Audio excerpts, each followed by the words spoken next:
Aleix Espargaro, Jorge Martin lebih cepat, potensial, bisa bertarung untuk gelar MotoGP, tapi Pecco nomor 1.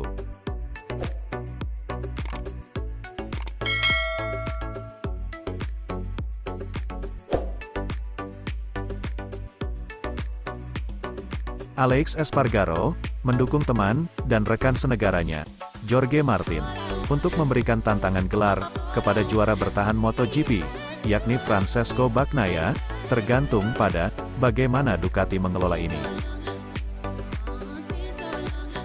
Pembalap Pramac menuju liburan musim panas sebagai ancaman terdekat Bagnaia. Disorot oleh kemenangan telak atas bintang pabrikan di MotoGP Jerman. Itu adalah kemenangan pertama Martin sejak kampanye rookie di tahun 2021. Sementara 2 podium di hari Minggu lainnya, ditambah sepasang kemenangan balapan sprint. Telah membantunya unggul 1 poin dari Marco Bezzecchi dari VR46, meskipun masih 35 poin dari Bagnaia. Bagi saya, Martin memiliki lebih banyak kecepatan, lebih banyak potensi. Tapi untuk saat ini, Pecco adalah pebalap yang lebih baik, karena nomornya mengatakan, dia pebalap nomor 1 di kejuaraan, kata pebalap Aprilia, Aleix Espargaro. Bagi saya, dalam hal kecepatan, Jorge lebih cepat. Hal pertama, yang harus dia lakukan adalah, menemukan stabilitas. Dia menemukannya, dan mulai saat ini, pasti dia akan meningkatkan kecepatannya. Dia pembalap yang sangat berbakat, sangat cepat, dan bagi saya dia adalah pembalap yang bisa bertarung, memperebutkan gelar. Tetapi seorang pembalap satelit, belum memenangkan mahkota MotoGP, Sete Gibernau, Marc Marquez, dan Franco Morbidelli, telah menyelesaikan gelar runner-up. Dan Espargaro mengakui, harapan Martin, untuk membuat sejarah, dapat bergantung pada, bagaimana Ducati, menangani situasi tersebut. Dia memiliki motor yang sama, bukan tim yang sama, seperti Pecco, tapi motor yang sama, kata Espargaro. Tapi kita harus melihat, bagaimana Ducati mengelola ini, jika mereka ingin, tim satelit swasta, bisa memenangkan gelar. Mari kita lihat, bagaimana mereka melakukannya. GP1 berhasil menginterview sosok tim manajer Ducati Lenovo Davide Tardozzi pasca race MotoGP Assen 2023 akhir pekan lalu. Ada banyak hal menarik yang bisa sobat baca langsung di sana, seperti alasan kenapa Ducati tidak turun di Moto2 dan keyakinan Tardozzi bahwa Marc Marquez tidak akan keluar dari Honda sampai selesai kontraknya di akhir 2024.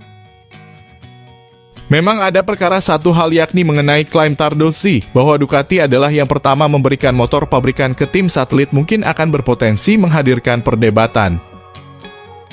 Namun dalam interview ini, Tardozzi sedikit memberikan analisanya mengenai turunnya performa pabrikan Jepang, khususnya Honda. Para manajer dan orang-orang yang memutuskan di HRC telah berubah.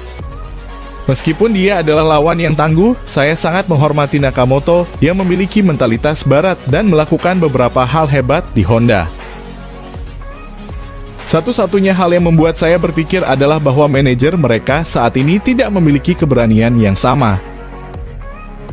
Tidak ada yang lain karena mereka memiliki kekuatan ekonomi, keterampilan teknis, wind tunnel di dalam perusahaan. Mereka adalah senjata api, tapi jelas mereka perlu diarahkan. Gigi tiba di sini dimulai setelah 4 tahun bencana, tetapi sisanya 99% orang di Ducati sama seperti di tahun-tahun bencana seperti 2013 dan era Valentino, yang merupakan bencana kecil. Ducati semakin menghegemoni, sudah timnya banyak, selalu tampil di podium, dan sering menang pula. Dan banyak orang berpikir bahwa situasi ini berkemungkinan membuat pabrikan Jepang akan merasa tidak lagi layak berkompetisi di MotoGP dan potensinya akan hengkang semua. Ya Honda, ya Yamaha. MotoGP akan jadi European Championship, mirip Moto2 Junior GP. Dan Tardozzi pun berbagi opini mengenai ketakutan ini.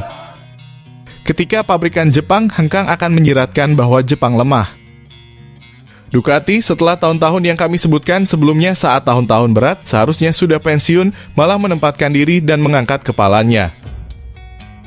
Saya pikir itu harus menjadi insentif. Jika Anda memiliki nyali, Anda bekerja dan mencoba untuk kembali ke depan. Jika tidak, Anda akan melarikan diri. Jadi, menurut saya mereka tidak akan mundur. Saya tidak berpikir mereka akan membuat langkah yang seperti itu.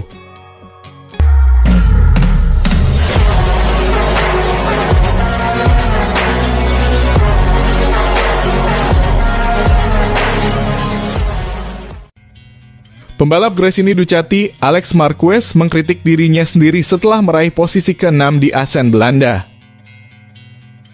Ia tahu bahwa hasil yang diraihnya saat ini tidak memenuhi standar yang lebih tinggi.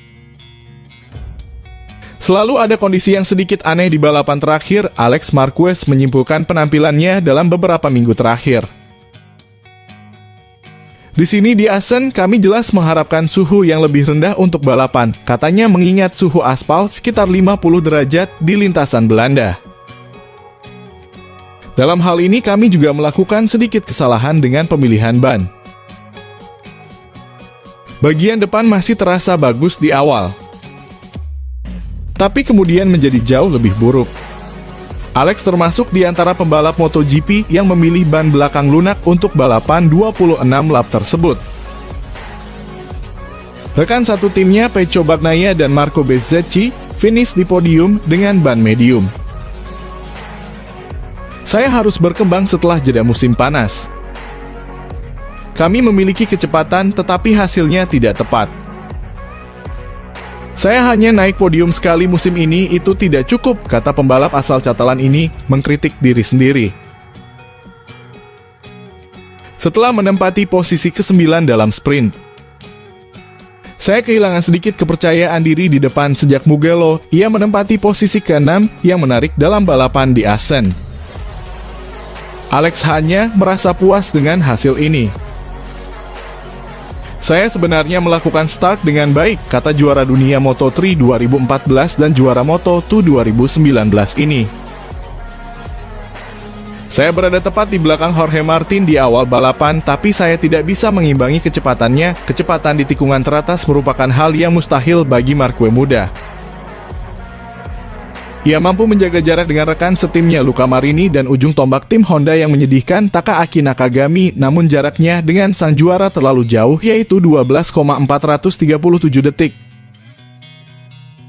Selain itu, Alex Marquez juga terkena penalti lap panjang karena melebihi batas lintasan. Itu bukanlah drama yang besar.